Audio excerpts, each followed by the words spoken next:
Back to our channel. दोस्तों आज का स्टॉक है central depository services India limited यानी CDSL। जी हाँ दोस्तों, इसी स्टॉक के बारे में थोड़ा बहुत डिस्कस करने वाले हैं क्योंकि काफी बड़ा ब्रेकआउट ये स्टॉक पे पॉसिबल है। तो आपको अपनी पोजीशन किस आसानी से मैनेज करनी है इसके ही बारे में डिटेल एनालिसिस करने वाले हैं। सो let's start the today's video discussion and discuss about the Central Depository Services India Limited stock। तो दोस्तों आप मेरे लेफ्ट हैंड साइड पे CDSL की लेटेस्ट क्लोजिंग प्राइस देख सकते हैं 1529 रुपए के आसपास चेक कर लिया है। वीकली टाइम फ्रेम यानी शॉर्ट टर्म इन्वेस्टमेंट का टाइम फ्रेम, जहां पे आप 4 से 6 महीने तक के लिए कोई भी पोजीशन काफी आसानी से मैनेज कर सकते हो। तो यहाँ पे वीकली टाइम फ्रेम पे एक पैटर्न है जिसका नाम है राइजिंग वेज, यानी ऊपर की तरफ बढ़ने वाला पैटर्न। और ये पैटर्न किस तरीके से है चलिए समझते हैं। तो सबसे पहले मैं ऊपर से एक रेजिस्टेंस लाइन ड्रॉ कर लेता हूं और नीचे से एक स्ट्रॉन्ग सपोर्ट लाइन, और इन दोनों को मैच कर लेते हैं। तो आपको यहाँ पे दिखाई दे रहा है राइजिंग वेज। ये पैटर्न पे होता क्या है, स्टॉक सपोर्ट पे आता है, सपोर्ट से रजिस्टर, रेजिस्टेंस सपोर्ट, सपोर्ट से रजिस्टर, रेजिस्टेंस सपोर्ट, सपोर्ट से रेजिस्टेंस। यानी स्टॉक के जो लेटेस्ट सपोर्ट थे जिसकी वैल्यू थी 1375, वही सपोर्ट टच करके स्टॉक अभी इस तरीके से ये रेजिस्टेंस को टच कर रहा है जिसकी वैल्यू है 1611। तो सबसे पहले 1611 ये वैल्यू आप अपने बुक में नोट डाउन कर लीजिए as a resistance equal to breakout. Clear, ये वैल्यू आप अपने बुक में नोट डाउन कर लीजिए। लेकिन करना क्या है, यदि ये स्टॉक इसके ऊपर वीकली बेसिस पे क्लोजिंग देता है तो हम बाइंग करेंगे। डोंट वरी, बाइंग तो कर लेंगे लेकिन एक स्टॉप लॉस लगाना होगा जो कि होगा काफी छोटा, 1495 रुपए का। यानी यहीं पे हमारा करीब करीब 16 रुपए का स्टॉप लॉस है, यानी काफी छोटा।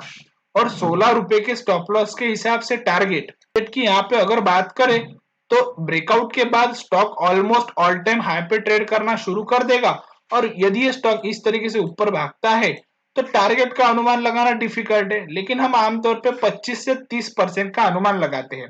तो उस हिसाब से कैलकुलेट करें तो उस हिसाब से रिवॉर्ड कितने पॉइंट का हो जाता है, वो हो जाता है करीब करीब 400 पॉइंट का।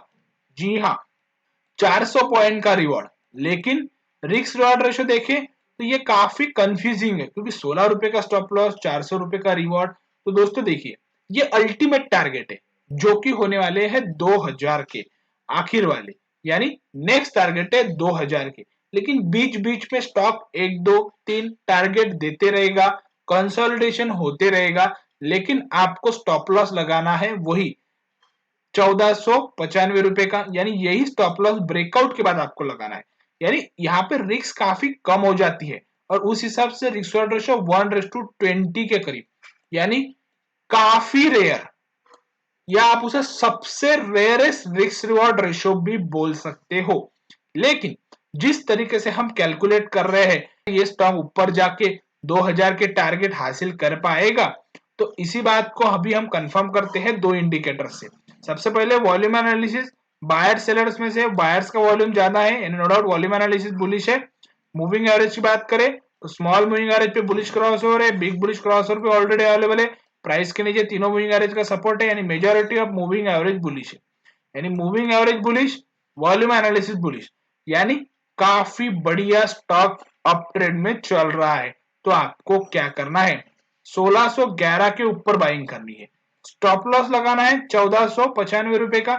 और यहाँ पे दोस्तों स्टॉप लॉस छोटा है, लेकिन यदि आपको लगता होगा कि ये स्टॉप लॉस काफी छोटा है तो एक थोड़ा कंजर्वेटिव स्टॉप लॉस लगा लीजिए 1400 रुपए का, यानी 116 रुपए का स्टॉप लॉस है।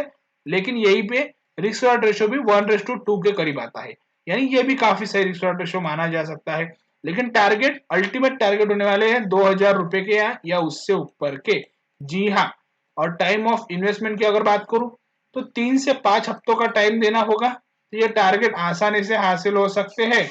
एंड परसेंटेज ऑफ रिटर्न की बात करें तो लगभग 30% के आसपास आप रिटर्न कैलकुलेट कर सकते हो, कोई दिक्कत नहीं।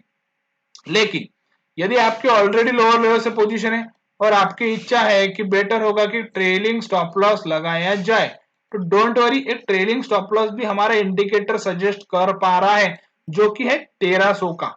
जी हाँ, 1300 का ट्रेलिंग स्टॉप लॉस लगा के आप अपनी प्रीवियस पोजीशन भी काफी आसानी से ट्रेल कर सकते हो।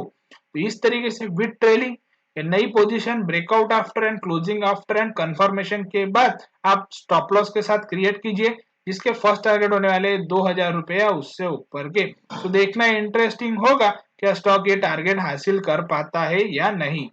करता हूं दोस्तों आपने सभी सोशल मीडिया प्लेटफॉर्म पे मुझे फॉलो कर लिया होगा, नहीं किया है तो कर लीजिए। चलिए दोस्तों मिलते हैं अगले वीडियो में, तब तक के लिए धन्यवाद।